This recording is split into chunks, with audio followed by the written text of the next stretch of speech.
It's Easter this weekend, and to help you celebrate, we're going to show you how to throw your very own Mad Hatter tea party.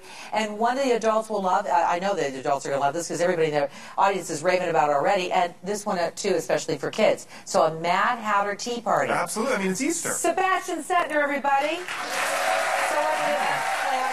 Okay, so first of all, this is just beautiful. This is so pretty. It's supposed to be colorful, you know, it's spring, it's Easter, so we're going to have a little bit of fun with it. And Mad Hatter Tea Party? So much fun. You know what, it's great. And the more kind of exciting you get with it, the more exciting the food is, everything else. It's going to be a great, great, great. Well, where do we begin? Because there's so much to talk about. I see different why don't we start at the left here? Sure. Okay. How cute is that? Isn't that cute? Carrots. Isn't that great? It looks like a big carrot, but it's actually a bunch of little carrots. Ah. So this is actually one of our favorite things to do. We did it at an event a couple of years ago, and since then, this time of year, we do it a lot.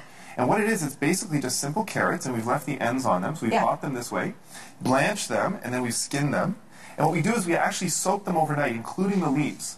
Take them out maybe an hour before the party, and then just put them all in here. And then you have this gorgeous-looking kind of centerpiece, which is also edible. Very good. It's kind of fun. Very, very nice. Yeah, I love that a lot. Then the other ideas we have is, again, we're sort of showing different ways that you can sort of add the Easter decor to your table or to around the house. One neat idea is this. These are little egg holders. And what we did is we did traditional little, eggs. We hard-boiled them, hollowed them out, dyed them, etc. So they have that as sort of like a vase. And then what we did is we filled it with little spring colors. Isn't that pretty? It's really, really pretty. And it works really well. So what you can do is you can just put them around the house, maybe in the bathroom, in the powder room, etc. So cute. You can do it on individual place settings and just add a little place card, etc. There's a lot of different uses for it. What flower did you use on this one? Well, we have tulips in here, and these I always forget the name of. We're Is it ranuncula or something? Something like that. Something Greek and complicated. Okay, very good. We won't ask that, but something yellow would be perfect. Okay. The other idea is to try and reuse stuff around the house. You know how I'm always about the fact. I mean, you can go out and buy all new, but if you have stuff around, try and use it. So little egg holders are perfect for that. Obviously, you can use those. Yeah. And then when we get to our next centerpiece, same thing. We're using traditional vases, but what we did here was we started out with a mason jar.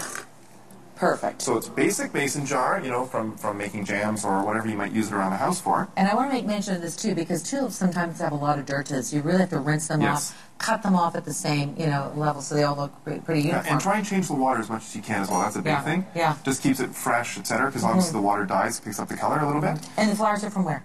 All of the flowers are from Pick, Ontario. Everything you see here is Pick, Ontario. So pretty. I know, and it's the time of year, Ontario flowers and Ontario produce are just so abundant starting this time of year that you have to take advantage. I mean, it's great. So then you set it in a bowl that has the... What we did is here, we took a standard bowl, and in case there's two different types here, and what I did was, let me pop these out. You have to start all over again. I have to start all over, you see? There we go. There you go. And then that's really whether you're cute, using these little plastic eggs, or whatever you're using, we fill it all up, and then basically it creates your little Easter centerpiece. See, your little girls would like that a lot. How cute is that? Adorable. Simple. It ranges from very easy to very, very easy to a little more complicated, but it still works. Okay, I don't know where to begin on this table, other than I'm going to say different heights. Absolutely. Is what I first noticed. So, in terms of creating some drama and creating a little bit of presence for the table, we try and do different heights, different looks of vessels. And because it's Easter, it's a kind of an interesting menu. It's fresh, it's very spring-like. But it also has a little bit of brunch item, it has a little bit of breakfast item, and a little bit of lunch item as well. All right, so let's talk about menu. Okay, so what we did here, for example, is this is the adult Mad Hatter's Tea Party. So we wanted things to be a little bit, it's not exactly what you see is what you get, but also bring it a little bit upscale, a little bit elegant. So we did the deviled eggs, and what we have there is we had traditional deviled eggs, but we topped them with lobster, and we topped them with wasabi caviar. Oh, really? So again, you take something very simple and you wow it, right? Yeah. Then what we What did is... behind you? I mean, can I go buy the little wasabi dot? Absolutely. The wasabi caviars, you can buy that, or the red one that we got as well. Sure. The Tobiko caviar, That's and you can just add it. Pretty. Same thing with the lobster. It's poached lobster, and you just add a little garnish, and it upscales the whole item. All right, that's a great So some of the other things we have is we have the little salad rolls. These are crepes, and they have salad inside of them with a salad dressing, so it's like an individual salad bite. Pretty. Very pretty. Then we did a terrine. Oh, is that it? It is a terrine. So it looks like Jell-O. Well, it is. It's almost like Jell-O. Okay. They use gelatine. So gelatine powder actually will convert, and is how you make a pate, and how it has the base of the pate. So what we did is we mixed the gelatine powder with a salad dressing, mixed all the vegetables in it, and set it in the fridge, and then it turns into a mold. So when you cut it, it has more of sort of like a salad dressing kind of consistency.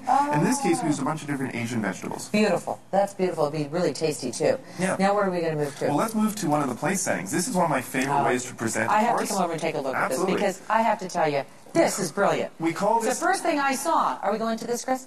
This is so brilliant. We call it a verrine. And verrine is a course that's served in a verre, which in French is glass. Yeah. And what the idea is, these are traditional wine glasses. Now, I could have used something stemmed, but the reason we use those is we wanted to show you that you could use something in different ways. Terrariums are really in.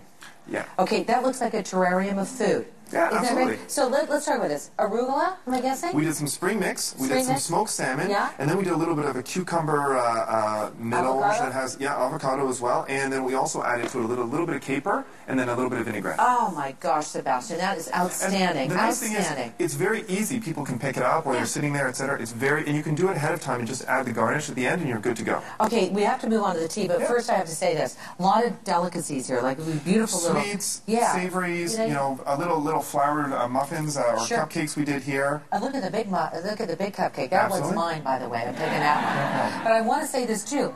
What a beautiful bowl! And you pointed this out. The grapes are as big as the apples. Baby oranges, lady apples, and big grapes. Wow. Those are the biggest grapes I've ever seen. I know. There you go. We like to impress. Okay, now this is a tea party, so let's talk about the adult table tea party. Okay, so for the adults, what we did is... I see vodka. That's what I'm saying. Adult only. Adult only. Okay. We took the tea. We infused our own tea. In this case, we did a raspberry green tea.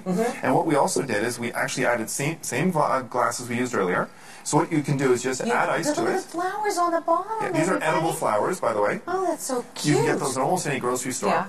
But what was interesting is we infused the vodka ahead of time. So we put some fruit and infused the fruit with vodka, left it overnight, you leave it 1-2 days, and then what happens is... What did you put in there? Orange? We put orange and blackberry. Oh my Thought it'd be a nice mix. With the vodka. And then, all we do is you add it to this, and then you can actually add the fruit as well. How pretty is that?